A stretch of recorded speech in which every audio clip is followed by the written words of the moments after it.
The reason why I'm here is I'm here to support my friends and family that have been affected by the Glasgow City Council and the effects on the cuts on disabled benefits, and also people that have been affected by the bedroom tax and other horrible things that are affecting friends and family. The drying area in Glasgow Green's got great historical significance. The citizens of Glasgow, or some of them, used to come down here to hang out their washing.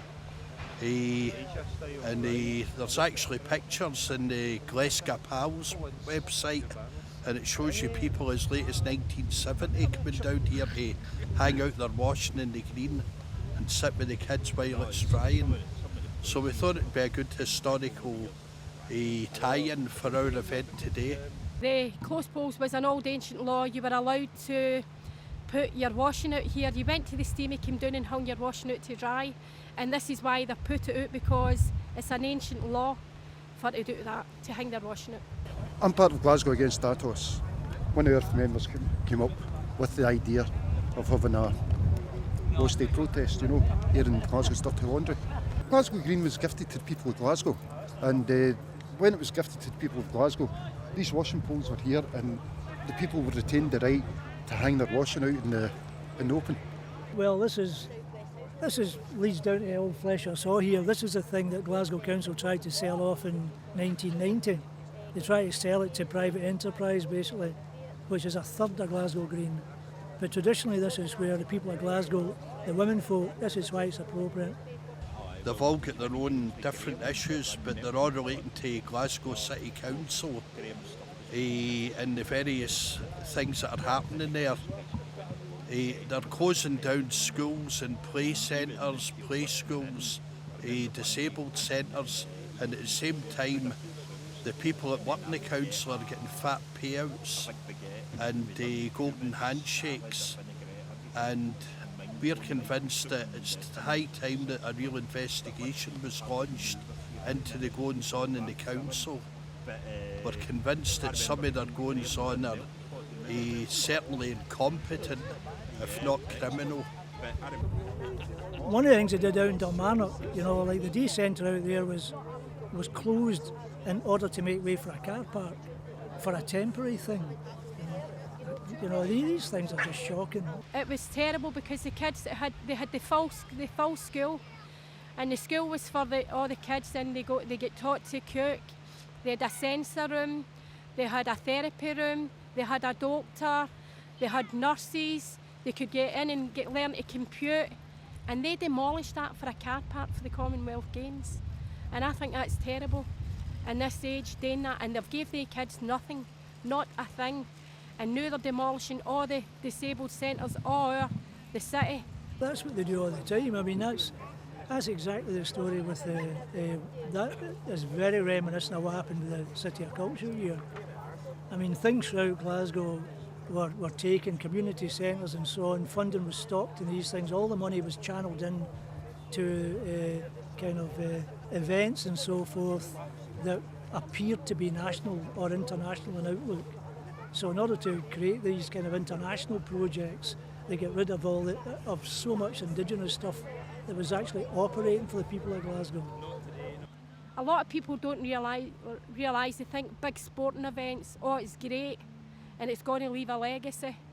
But when you look at the legacies and the sporting events all around the world, there's been left with no legacy. And you need to doubt that. Are we going to get legacy? I have challenged the Glasgow City Council, and I've had a fight with Glasgow City Council now for about 5 years. I'm sure they've got a voodoo doll and a personal vendetta. The problem people have here in Glasgow is that the people who should be again, these are supposed to be representative of a political position. The councils are supposed to represent, especially in Glasgow. Traditionally, it's a Labour council. Traditionally, Labour are supposed to take on these issues on behalf of the people that they represent, by issues around socialism, i.e. welfare and housing and benefits for the community. Now, when that gets attacked by national government, people expect the Labour Party and Labour Council to stand against it and not to act as the managers on behalf of a right-wing sort of a policy. Archines pointed out that it was quite possible for the Glasgow Labour Party to, all right, implement Westminster laws, but to also privately or openly demonstrate against them and argue against them. In the matter of the poll tax, the Labour Party didn't. It actually sent in by warrant seal, somebody had refused to pay. That was Tommy Sheridan's private finest hour. There was a huge gathering of neighbours, and the warrant seal had to be abandoned by popular support. The only other peaceful demonstrations, all the other demonstrations in Scotland against the poll tax were absolutely peaceful. Had no effect, totally ignored by the Westminster government, but a year later they started imposing it in Britain, in England, South Britain. Riots in the street! Shops were looted. The government took notice of that. It was happening in England, you see. The protests in Scotland were comparatively just about all peaceful, no effect at all. What I've been primarily involved in is campaigning to get Labour to basically adhere to the 100 promises. I mean, they made this big song and dance before the last election that everything was going to change. They were realising that, you know, the SNP were in power at Holyrood. They're going to actually have to up their game, and that meant listening to the people and putting things in their manifesto that people wanted to hear, and you know, carrying those out. And one of the things that they said was basically they would, this is promise number 74 of their 100 promises, that they would protect our people from the impact of the coalition government's unjust welfare reforms. That was a great commitment, you know, and it actually set the tone for the Holyrood debate, you know, later on, and how the bedroom tax has been dealt with and so on. So it was an important commitment. But once they were elected, the very first thing they did was to appoint Atos as sponsors of the Commonwealth Games. Now, one of the things they'll say is, Commonwealth Games, that's not the City Council, there's a body set up to run it, but Archie Graham, the senior councillor, is on the board and was privy to that decision. You know, he is Mr. Joanne Lamont, you know, so this actually cuts the centre of the Labour Party, and they're bringing in Atos. So that's a slap in the face. We've came here demonstrate against Atos because a lot of our friends and family have been affected by Atos. They're cutting the benefits for the disabled, which means they are coping, and Atos moves have caused some people to kill themselves, suicide, and some people that have died because they can't cope with the low pay that they're getting, or they can't cope with the work. Look, what we do know is that the state pay lawyers to find a way in which they can operate legally to withdraw money from the people. That's what we know. Anyone involved with DSS legislation knows that that's what lawyers are for. Lawyers and doctors are employed to find ways of withdrawing benefits legally. That's what they do. Everybody's hands are tied and everybody and their granny, I'm just doing my job. Well, is that not what we had the Nuremberg trials for? They were just all doing their jobs as well, and it's not good enough to just sit back and say, I'm doing my job. If you're doing a job and you know you're breaking the law and you shouldn't be doing it, it's time to stand up and stop doing it. The point is that the welfare state that was created actually during the Second World War was by a general consensus of politicians decided that the Beveridge Report should be implemented, and by a huge majority the Labour Party was elected instead of Churchill, who was the man who was supposed to have won the war.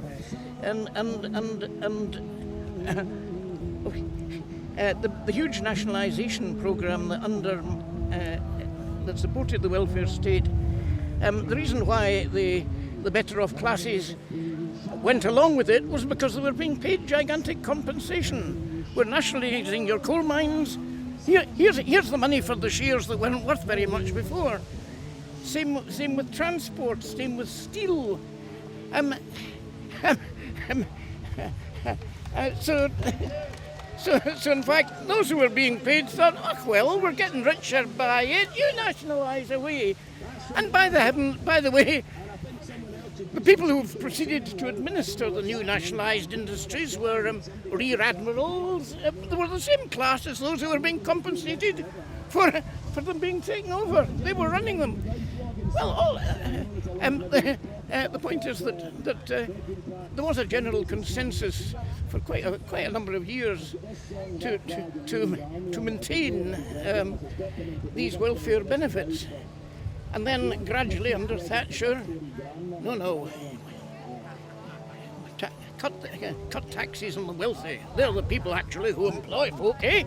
And starting there, just things have gone steadily on, because the more the Labour Party or any other party, the more finds that it's now in a position to sell more, it does start selling more.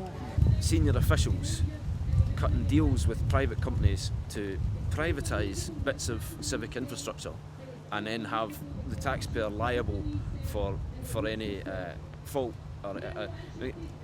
Robert Booth, he was a director of Land and Environmental Services until very recently. He's just retired on a huge severance package.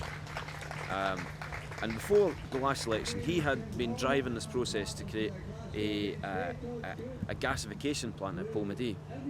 Now, the gasification was in order to bring in combined heat and power, district heating, to alleviate fuel poverty. 2,000 people die every year in Scotland of basically fuel poverty. They get cold and die, and we know that energy bills are not going down, they're going up. So you had this situation where Robert Booth pushed it at the council. What we didn't know at the time was that he was the brother of a Viridor executive. There now is no gasification plant, there's a privatised incinerator run by Viridor. Right? So they just scrapped their commitment completely, and they took our breath away.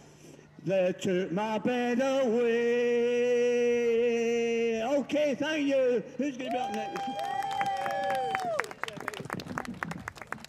A parasite is only thoroughly successful when the host knows it isn't being destroyed by it. In fact, when a parasite actually begins to destroy the body it's living on, it's beginning to kill itself. And it begins to look, I think a lot of people in Britain,